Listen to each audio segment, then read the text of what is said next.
interventi eseguiti oggi sul corpo di Tania Terrin confermano la morte per soffocamento provocata dall'ex fidanzato Dino Keber. Attesa per il DNA sui bicchieri, non si esclude che la vittima possa essere stata narcotizzata.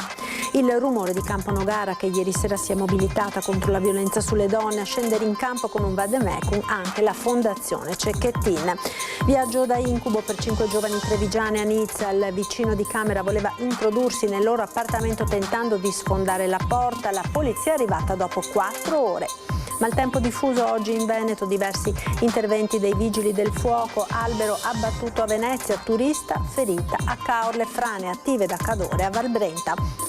Tragedia a Est, dove un anziano è morto dopo essere stato travolto dalla sua auto appena parcheggiata, gli è piombata addosso dalla rampa che porta al garage. Tragedia a Ottava Presa di Caorle, esplode una bombola da sub in casa, ex pescatore di 58 anni perde la vita, un'intera comunità in lutto. Ennesima aggressione ai danni del personale sanitario, è successo al San Bassiano, dove un paziente ha preso a pugni un medico, serie le ferite riportate. Trattati come schiavi, così oggi la stampa tedesca ha raccontato il lavoro nelle gelaterie italiane in Germania. Protesta Camillo De Pellegrin, sindaco di Val di Zoldo, terra di migranti e gelatieri. Buonasera, ben ritrovati con l'edizione del Veneto dei nostri telegiornali. In primo piano il femminicidio di Tania Terrin. I primi accertamenti eseguiti oggi sul corpo della 39enne avrebbero confermato la morte per soffocamento provocata dall'ex fidanzato Dino Keber. Un primo accertamento strumentale eseguito sul corpo di Tania Terrin confermerebbe la morte avvenuta per soffocamento, ma solo l'esito dell'autopsia eseguita dal professor Claudio Terranova dell'Università di Padova, con presente il perito di parte, potrà confermarlo definitivamente. Saranno però anche altri elementi a completare il quadro delle ultime ore di vita della 39enne morta la notte di Ferragosto. In primis l'esito dell'analisi eseguita da Risse di Parma sui calici trovati nella casa di Camponogara, per capire se l'ex fidanzato Dino Keber possa averle somministrato qualche sostanza. E poi i tabulati telefonici dai cellulari di entrambi sequestrati dagli investigatori, oltre all'analisi delle immagini delle telecamere di videosorveglianza che chiariranno come e se Keber, su cui sarebbe stato disposto un esame autoptico, sia entrato nell'abitazione della donna e in che orari. Intanto l'avvocato dei genitori di Tania, Marinella Forner e Giancarlo Terrin, analizzerà la documentazione degli ultimi mesi. Avevo intenzione innanzitutto di verificare tutta la documentazione che peraltro la mamma mi dice, anche con riferimento alla querela che era stata fatta, e quindi tutta la documentazione ufficiale e cartacea che riguarda questo caso. Il problema è che da quello che mi ha riferito la signora, la documentazione è dentro alla casa di Tania, e quindi adesso che è sotto sequestro, e quindi dovrò fare un'istanza al magistrato per poter acquisire copie, oppure farò istanza di aver copia del fascicolo che era stato aperto all'epoca a seguito della querela. C'è questo aspetto che volevo vedere dell'ammonimento che sarebbe stato fatto dal questore invece a giugno, e anche questo mi incuriosiva capire se era riferito ad altri episodi o se invece era sempre un seguito, perché mi suona un po' strano l'ammonimento del questore. Potrebbe essere riferito invece a segnalazioni che erano state fatte in passato, magari nei mesi precedenti, e poi dal punto di vista amministrativo era stato fatto un procedimento che era giunto a conclusione successivamente alla presentazione della querela. E mentre si lavora per chiarire tutti gli aspetti della vicenda, in molti si interrogano su cosa si debba fare per impedire che altre donne vengano uccise per mano dei loro partner. E per lanciare un ulteriore messaggio, in centinaia hanno preso parte al momento di rumore organizzato a Camponogara dall'amministrazione comunale in onore di Tania.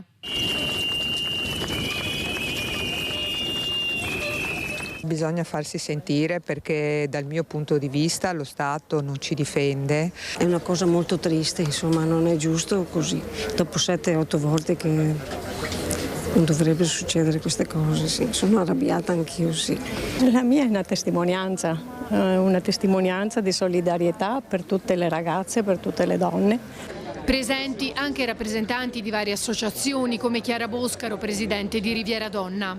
Quello che possiamo fare noi, siamo una piccola associazione nel territorio, è quello di invitare le donne a denunciare, di fare affidamento ai centri antiviolenza o semplicemente 15 22, chiamare il numero. E contro la violenza di genere la Fondazione Cecchettin ha diffuso un vademecum: non è amore se ti fa star male. Non è amore se ti fa stare male, breve guida alle relazioni sane. È un disegno di Giulia Cecchettin, un vaso pieno di fiori, con quel carattere stilizzato ma caldo che racconta la sua persona, la copertina di un vademecum che la fondazione che porta il suo nome, creata da Papagino e dai fratelli Elena e Davide, affida alle donne, ma anche agli uomini. Capire, prevenire, intervenire, i verbi che devono guidare i radar per comprendere quando una relazione è tossica. 24 pagine che diventano tanto più significative dopo che alla lunga lista di femminicidi si è aggiunto anche quello di Tania Terrin, uccisa a 39 anni a Camponogara dall'ex compagno. Consigli diretti e un elenco semplice di campanelli d'allarme come ti dice come dovresti vestirti, truccarti o come comportarti, o controlla il telefono, i tuoi social, o ancora controlla il tuo denaro. Inviti alla riflessione e all'azione, perché ricordiamolo ancora una volta a tutte le donne, bisogna chiedere aiuto a un'amica, un amico, alla famiglia. Il 1522 è un numero nazionale antiviolenza attivo 24 ore su 24. Un invito che si estende a tutti. Nessuno deve assistere a un episodio di violenza o molestia e girarsi dall'altra parte, perché lì deve entrare in gioco il metodo delle 5D, con una serie di azioni semplici per diventare testimoni attivi e solidali.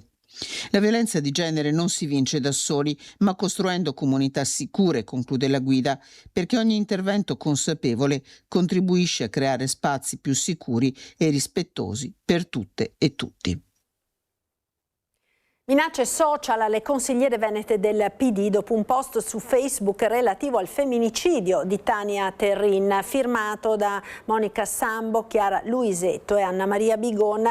Fatevi una risata, vi resta poco da vivere ancora. Il commento comparso sotto il post a denunciarlo il capogruppo Dem Giovanni Manildo. Si tratta di un atto pericoloso, reso ancora più intollerabile e surreale dal fatto che si inserisce nel contesto della denuncia di un dramma come quello del femminicidio di Chiara Manildo. Le nostre colleghe, da sempre impegnate in prima linea per i diritti e la tutela delle donne, non sono sole.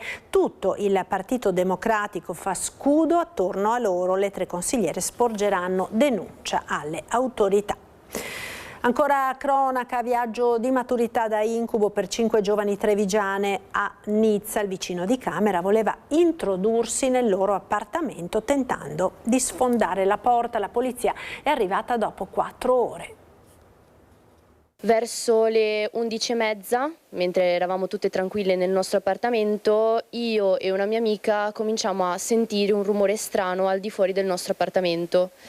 Abbiamo sentito come se fosse un pugno nella porta, qualcuno che cercasse in qualche modo di entrare. È iniziato così l'incubo per 5 ragazze trevigiane in viaggio di maturità a Nizza. Quello che doveva essere uno dei momenti più felici e spensierati della loro vita si è trasformato ben presto in un incubo, quando, secondo la ricostruzione della 19enne Beatrice, un uomo, un 30enne ben piazzato, ha iniziato a bussare alla porta della loro camera in maniera sempre più insistente, con il chiaro intento di abbatterla per arrivare a loro. Prese dalla paura, dall'ansia, da un mix di emozioni, sapevamo che alla fine non saremmo riuscite a reagire in nessun modo. Prontamente le giovani hanno allertato le forze dell'ordine, però con scarsi risultati. Quante ore sono passate prima che arrivassero i soccorsi e nel frattempo quest'uomo continuava a battere sulla porta? 4 ore.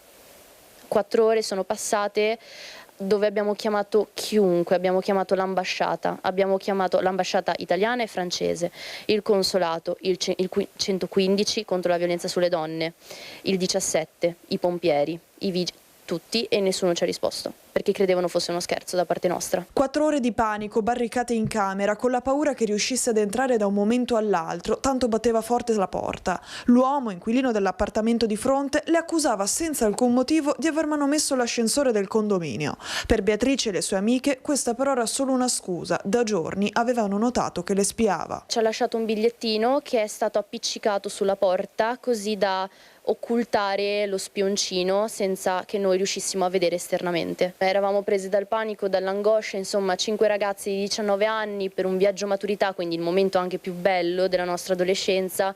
Ritrovarsi in una situazione del genere è stato veramente angosciante. Io quella sera pensavo di non tornare più a casa. Fortunatamente, anche se con 4 ore di ritardo, la polizia francese è arrivata sul posto e le ha scortate in aeroporto. Beatrice e le sue amiche non volevano più rimanere in quella città un secondo in più. Tanta paura. La sensazione di quella sera non tornare più a casa. Questo era il primo pensiero che balenava sulla testa di tutte noi, perché non pensi mai che possa capitare a te.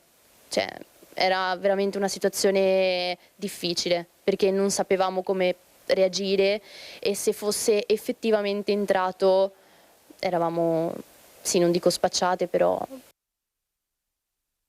Tragedia questa mattina a Este, dove un anziano è morto dopo essere stato travolto dalla sua auto appena parcheggiata.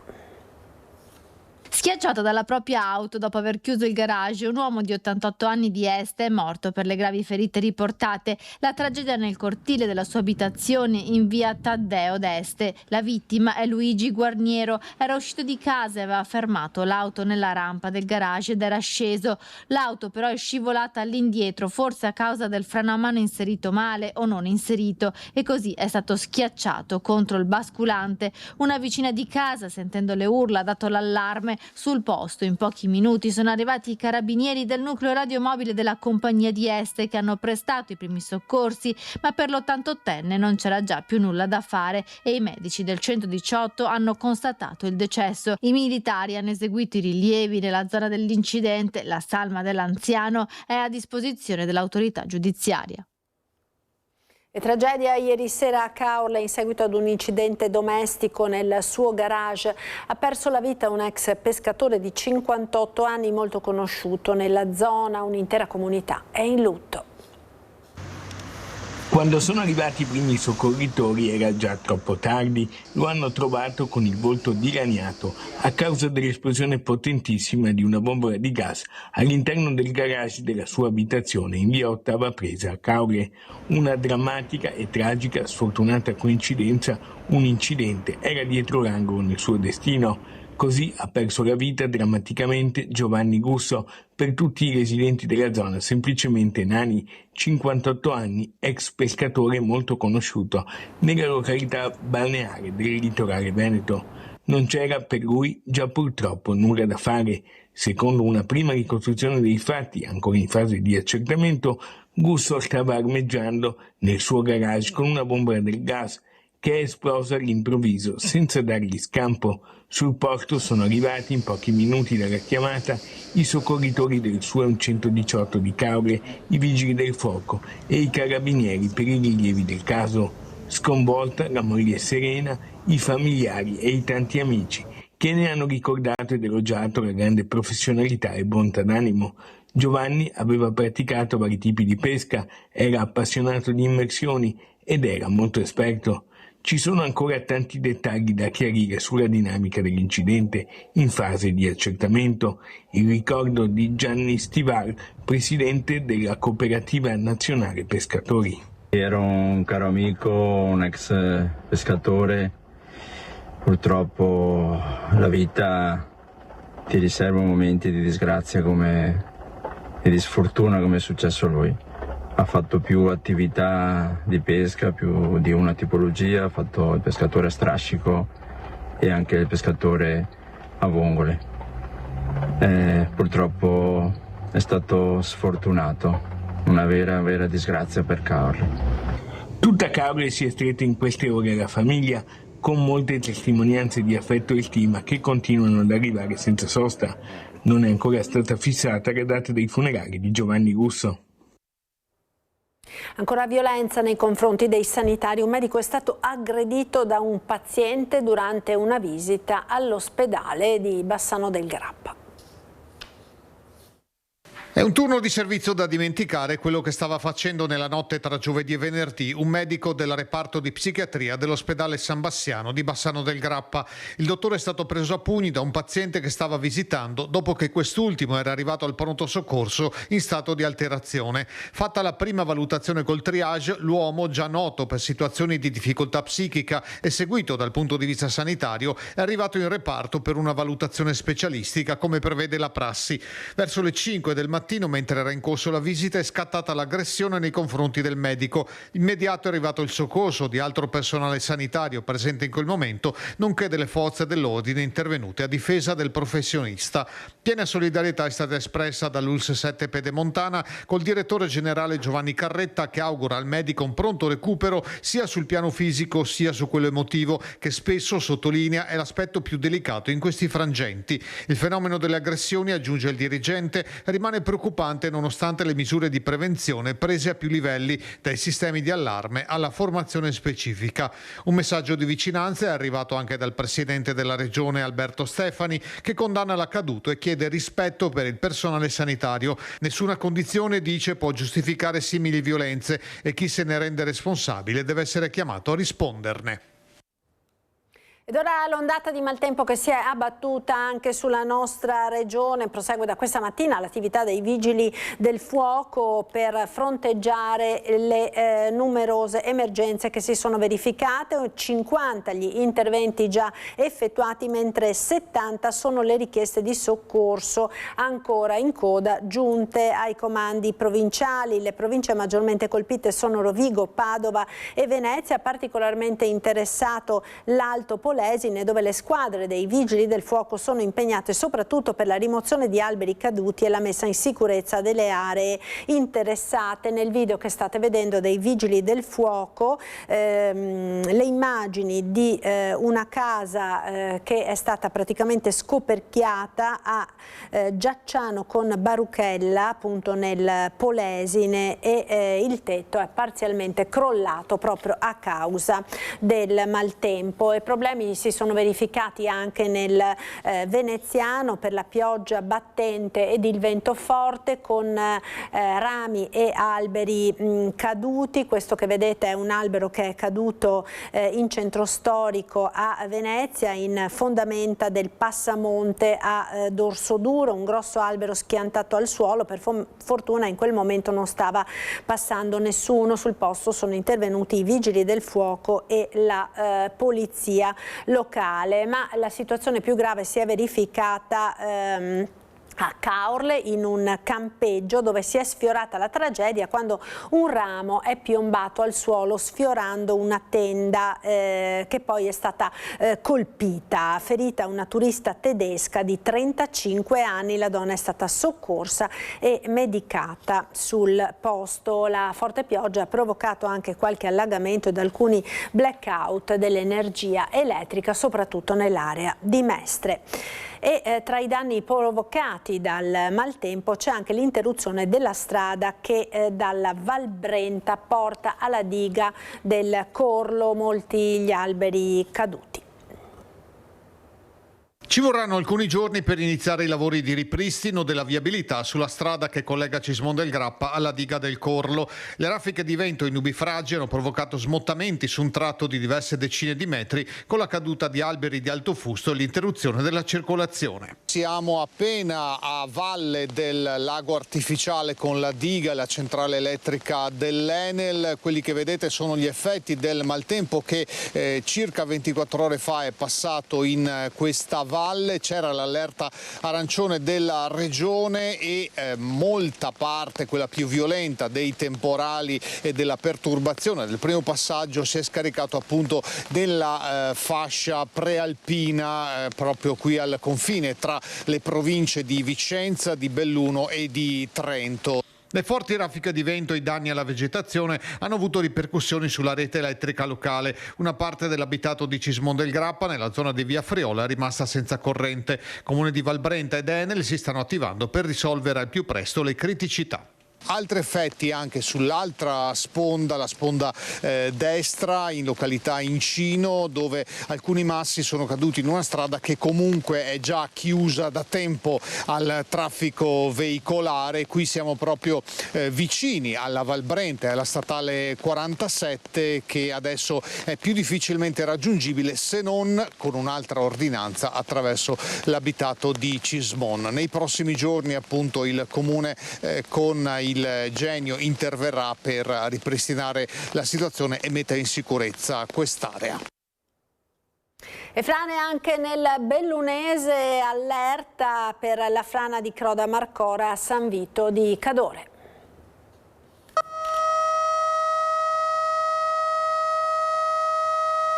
Partiamo da San Vito, dalla colata inarrestabile che scende dal versante di Croda Marcora e che tiene col fiato sospeso ad ogni temporale. E così dagli eventi clamorosi dell'estate 2025 e oggi, grazie ai lavori realizzati negli scorsi mesi, i sistemi di allertamento collegati a impianto semaforico sulla 51 di Alemagna all'altezza di Pontevenco si è nelle condizioni di prevenire il peggio. È accaduto giovedì nel primo pomeriggio e di nuovo in mattinata, come mostra il video postato dalla collega Nives Milani di Radio Cortina.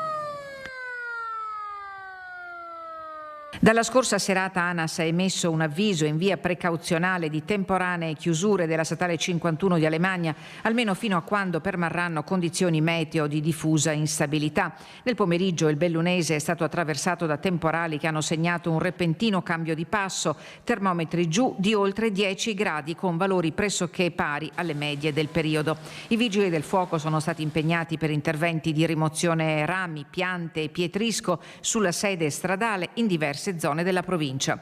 In mezzo c'è l'allarme di Lega Ambiente sul ghiacciaio della Marmolada che arretra e le Dolomiti in sofferenza con il permafrost che si degrada rendendo i versanti sempre più instabili. Il mese di luglio è stato eccezionalmente caldo in quota con lo zero termico oltre i 4.000 metri e la crisi dei ghiacciai investe anche la disponibilità estiva di acqua. Lega Ambiente ha chiesto alla Regione Veneto di accelerare l'approvazione della strategia di adattamento ai cambiamenti climatici avviata nel 2021 e ancora in attesa di iter conclusivo. Ed ancora cronaca, ruba un vestito davanti alla figlia, scatta la denuncia dopo l'appello social e la mancata riconsegna della merce rubata. Denuncia fatta. Mi spiace di essere arrivata a questo, però le 24 ore io la buona volontà ce l'ho messa. Non ha portato un risultato positivo. L'ultimatum via social è scaduto e dopo 24 ore nessuno si è presentato a riconsegnare la merce rubata. Eleonora Faccin, titolare di un negozio di abbigliamento per bambini ad Abano Terme, ha deciso di denunciare la donna che qualche giorno fa aveva rubato un vestito nel suo negozio. Davanti agli occhi della bambina. È stata, vedendo le telecamere, subito dopo, insomma, praticamente la signora ha sfilato il vestito dall'appendino, si è nascosta qua dove c'eravamo noi. Prima c'era una struttura che ho pensato benissimo di eliminare immediatamente per non dare più modo a nessun altro di farlo. Si è nascosta, ha staccato il cartellino, l'ha buttato a terra e si è infilata il vestito dentro la borsa. In quel frangente che lei stava infilando, in negozio con me c'era mio figlio di 14 anni che stava uscendo dal magazzino. Ovviamente è venuto per farmi compagnia e quindi non ha l'occhio di stare lì a guardare il cliente. Lui si è sentito mortificato. Prima della denuncia aveva però fatto un appello attraverso i social perché l'episodio l'aveva turbata. La cosa che mi ha dato più, che mi ha toccato di più, è stato il gesto che questa madre ha fatto davanti alla bambina di 8-9 anni, con la bambina che stava vedendo ciò che lei stava facendo. Quindi io dico, cosa si insegnano a questi ragazzi? Cioè che nuove generazioni vengono su. La donna, ripresa dalle telecamere sotto gli occhi della figlia, ha staccato il cartellino e ha infilato in borsa il vestito che costava 40 euro scontato. Quando la commerciante si è accorta, ha deciso di fare un appello via social per sensibilizzare la donna a riconsegnare il capo rubato. Dopo 24 ore sarebbe scattata la denuncia. La riconsegna non c'è stata e così la titolare del negozio si è rivolta ai carabinieri. Avrei voluto evitare di fare la denuncia perché comunque è tutto un iter che che anche come mamma, anche se la signora ha fatto un atto che non doveva fare, io la mia buona volontà l'ho messa. Ho detto magari si è pentita, ti do la possibilità di riportarmelo. Ovviamente la denuncia servirà a quello che servirà, perché ovvio non l'ho fatta con l'intenzione di riavere l'importo che mi è stato sottratto dal cassetto con la perdita e non la vendita di quel vestito, ma più perché se la signora dovesse ripetere questo atto, almeno i carabinieri possono, insomma, la signora è segnalata. Trattati come schiavi, così oggi la Süddeutsche Zeitung ha raccontato il lavoro nelle gelaterie italiane in Germania. Protesta il sindaco della Val di Zoldo, Camillo De Pellegrin, che parla di un attacco senza precedenti ad una generazione di imprenditori e di una possibile ritorsione per la battaglia sulla cittadinanza degli oriundi. Io sono letteralmente basito, anche perché sono figlio di quella storia. Io sono figlio di gelatieri in Germania, quindi penso titolato a poter dire che siamo di fronte a un attacco che probabilmente muove anche un po' le sue basi da quanto l'Italia ha fatto in questi ultimi anni rispetto all'abuso della cittadinanza italiana, no? Ci ricordiamo tutti il decreto Tajani, quindi questo sicuramente incide. È una storia che parte dal bellunese e arriva fino al Brasile, passando per le gelaterie tedesche. La Süddeutsche Zeitung racconta il mondo delle gelaterie italiane in Germania attraverso le testimonianze di lavoratori brasiliani, molti dei quali discendenti degli emigrati italiani e oggi cittadini italiani. In Germania siamo trattati come schiavi, raccontano al quotidiano, stigmatizzando turni fino a 12 ore al giorno, stagioni da marzo a ottobre, un solo giorno libero alla settimana. Ma per Camillo De Pellegrin, sindaco di Val di Zoldo, questa rappresentazione è inaccettabile. Sono molto dispiaciuto perché in realtà conosco persone che lavorano oriundi, quindi insomma cittadini brasiliani con la doppia cittadinanza, quindi anche quella italiana, che naturalmente vengono in Germania, che hanno una collaborazione da anni con le nostre realtà lavorative, e quindi diciamo che mi sorprende, mi delude molto l'atteggiamento che ha questo giornale tedesco. De Pellegrin da anni porta avanti la battaglia sulla cittadinanza, perché Val di Zoldo è stato infatti uno dei comuni più esposti alla valanga di richieste di cittadinanza iure sanguinis, arrivate soprattutto dal Brasile. Ed è proprio qui che l'inchiesta tedesca riporta la storia al suo punto di partenza, perché molti dei lavoratori brasiliani raccontati dalla Süddeutsche Zeitung hanno un passaporto italiano. Sono i discendenti degli italiani immigrati in Brasile tra 800 e 900. A Urussanga, nel sud del paese, secondo il reportage, migliaia di persone partono ogni anno per la stagione nelle gelaterie tedesche. A colpire De Pellegrin la foto a corredo del reportage che mostra una lavoratrice con la divisa da carcerata, lettura che il sindaco di Val di Zoldo respinge con forza. Siamo andati un po' oltre e credo che anche altri debbano agire per dimostrare a voce molto ferma il disappunto e la gravità di questa azione da parte della Süddeutsche Zeitung. De Pellegrin si è subito messo in contatto con il sindaco di Longarone Roberto Padrin e con il presidente dell'Associazione Bellunesi nel Mondo Oscar De Bona, perché nel reportage emerge con forza una storia di emigrazione profondamente bellunese, il Vajont, il legame fra Longarone e Urussanga e la tradizione del gelato della Val di Zoldo. Sono argomenti che non si può non trattare con la dovuta sensibilità e tenerli come un piccolo tesoro umano, no? Poi però appunto c'è tutta l'altra storia, tutto quello che è successo dopo, bisogna saper sempre distinguere e non buttare mai via il bambino con l'acqua sporca, però qui mi pare che c'è più acqua sporca che bambino, da quello che vedo. La Giunta regionale del Veneto ha deciso per il rinvio del blocco dei veicoli diesel Euro 5. Il presidente Stefani: non lasceremo a piedi nessuno. Stop ai mezzi con motore diesel Euro 5 nei contesti urbani superiori ai 100.000 abitanti. Il Veneto ha deciso di rinviare il blocco previsto a partire dal prossimo ottobre, che avrebbe coinvolto le città di Padova, Vicenza, Verona e Venezia. Un blocco che in caso di sforamento dei valori delle polveri sottili avrebbe avuto effetto in tutta la regione sui circa 150.000 veicoli costretti a rimanere in garage. Nonostante le critiche delle associazioni ambientaliste che spingono per l'adozione di misure che rendano migliore la qualità dell'aria, il presidente del Veneto Stefani è fermamente convinto della bontà della decisione della Giunta, con l'idea di affiancare delle misure compensative al provvedimento di cancellazione del blocco. Vi sembra giusto? A me no. impedire a centinaia di migliaia di veneti di recarsi al lavoro solo perché non possono permettersi un'auto nuova è sbagliato. Proprio per questo abbiamo avviato l'iter per eliminare il blocco degli Euro 5 nelle grandi città. Sì, l'ambiente va difeso, ma non facendo pagare il conto a famiglie e lavoratori. La soluzione è un'altra: eliminare il blocco e prevedere altre misure che secondo le stime produrranno effetti migliori per l'ambiente.